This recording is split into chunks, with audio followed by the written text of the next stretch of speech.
구독자 여러분 안녕하십니까? 청담 성형외과 피부과의 성형외과 전문의 양동준입니다. 오늘은 성형수술 전 꼭 말씀해 주셔야 하는 정말 중요한 내용들에 관한 이야기를 해볼까 합니다. 수술을 앞두고 뭘 그리 많이 묻나 이렇게 질색하는 분들도 계실 텐데요. 고객분들을 위한 애정어린 질문들이니까 상세히 말씀해 주시길 부탁드리며 오늘 영상 시작해 보겠습니다. 나이스인데요.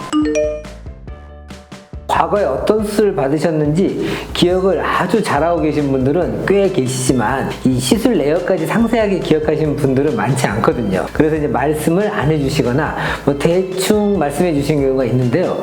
그러면 절대 안 됩니다. 먼저 받으셨던 수술이나 시술에 대해 자세히 말씀해 주실수록 앞으로 저희 병원에서 받으시는 수술에 대한 자세한 설명이 가능합니다. 또한 되도록 정확히 말씀해 주신다면 수술 과정에서 난감하거나 이 어려운 상황 등을 미연에 방지할 수도 있습니다. 수술 시간이 길어진다거나 계획된 디자인으로 수술을 마무리하지 못했다든지 또 추가 술기가 들어가야 하는 복잡한 상황이 펼쳐진다든지 하는 것은 의사에게만 힘든 상황이 아니라 이 환자분에게도 큰 부담이 될 수 있습니다. 따라서 과거 성형수술이나 시술의 이력을 꼼꼼하게 다시 알아보시고 말씀해 주시는 것만으로도 성공적인 그리고 만족스러운 수술의 결과를 이끌어낼 수 있다고 생각합니다. 정말 중대한 병력에 대해 깜빡하시는 분들도 종종 계십니다. 저희가 너무 꼬치꼬치 묻는다고 귀찮아하지 마시고 환자분들 자신을 위해 꼼꼼하게 말씀해 주세요. 예를 들어 고혈압, 뇌심혈관계, 또 호흡기계 중 특히 이 심장 관련한 수술 받으셨거나 관련된 약물을 복용하고 계신 경우에는 그와 관련해 응급상황에 대처하기 위해서 응급약물을 준비해 놓아야 하기 때문에 수술 전에 반드시 말씀해 주셔야 됩니다.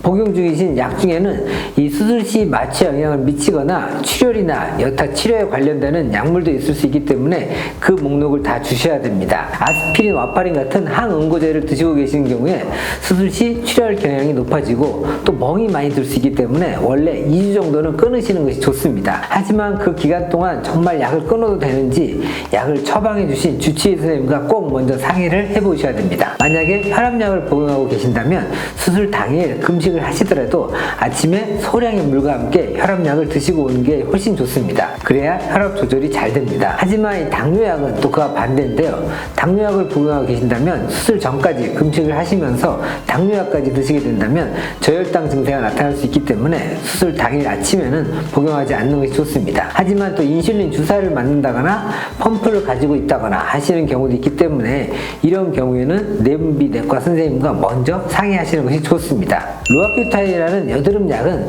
피지 조절을 해주지만 상처의 치유를 지연시킵니다. 그래서 코성형이나 이 거상술 같은 눈보다 범위가 큰 수술을 하시는 경우에는 로아큐탄 복용도 중단하는 게 좋습니다. 마지막으로 정신건강의학과에서 처방받은 약물 대부분은 수술의 금기는 아닙니다. 따라서 약을 그대로 드시면서 수술을 진행하셔도 큰 문제는 없습니다.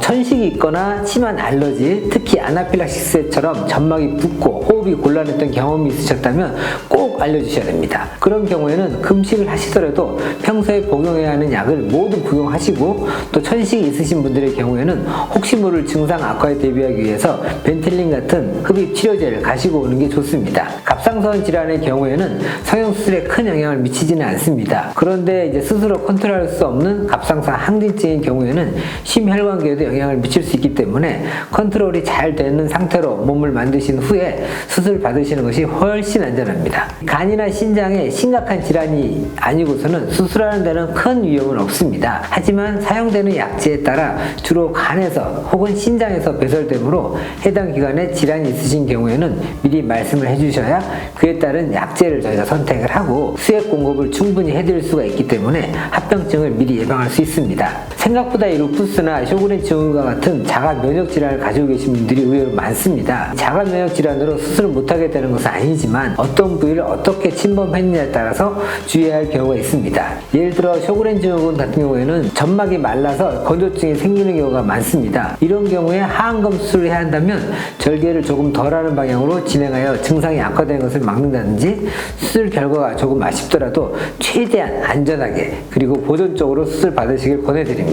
대상포진이 얼굴 쪽에 난다든지 또 피곤할 때 허페 스포가 올라든지 하시는 분들은 미리 말씀해 주시는 것이 좋습니다. 왜냐하면 이런 바이러스들은 신경절에 숨어 있다가 몸의 면역력이 떨어졌을 때 확 올라올 수 있기 때문에 미리 일주일 정도 항바이러스제를 예방적 차원에서 복용해 두시는 것을 추천드립니다. 또 우울증이나 조울증 그리고 신체 변형 장애와 같이 정신과적 치료를 받고 계시는 경우에도 알려주시는 것이 좋습니다. 아무리 간단한 성형수술일지라도 회복기라는 것이 있기 때문인데요. 회복기간 도중에 그 모습을 받아들이기가 너무 힘들게 느껴지거나 또 조절되지 않는 우울증이나 조울증이 있는 경우 이 시기를 너무 힘들게 넘기시는 경우가 종종 있기 때문입니다. 그런 경우에 회복기를 담당 의료진 및 처방약의 도움을 받아 버티시는 게 중요하기 때문에 수술 전에 알려주시는 것이 좋습니다. 단 신체 변형장애의 경우에는 끊임없이 자기의 신체나 얼굴 모습이 왜곡되어 보이기 때문에 아무리 성형수술이 잘 되어도 결코 만족할 수 없습니다. 따라서 이제 그러한 질환을 앓고 계시는 경우에는 정신건강의학과적 적절한 치료를 먼저 받으시는 것이 훨씬 더 중요하겠습니다. 생사가 오고 가는 수술은 아니지만 성형수술도 엄연한 수술입니다. 그렇기 때문에 예기치 못한 위험한 상황이 생길 수 있다는 것에 대한 긴장을 놓아서는 안 됩니다. 하지만 만에 하나 생길 수 있는 위험한 상황이라도 고객분들의 교양력이나 과거력, 복용력에 대한 자세한 설명으로서 충분히 방지할 수 있습니다. 그러니 귀찮으시더라도 세부적인 질문에도 꼭 답변해 주셔야 한다는 거 아시겠죠? 지금까지 자연스러운 아름다움을 추구하는 청담의 성형외과 피부과 양동준 원장이었습니다. 감사합니다.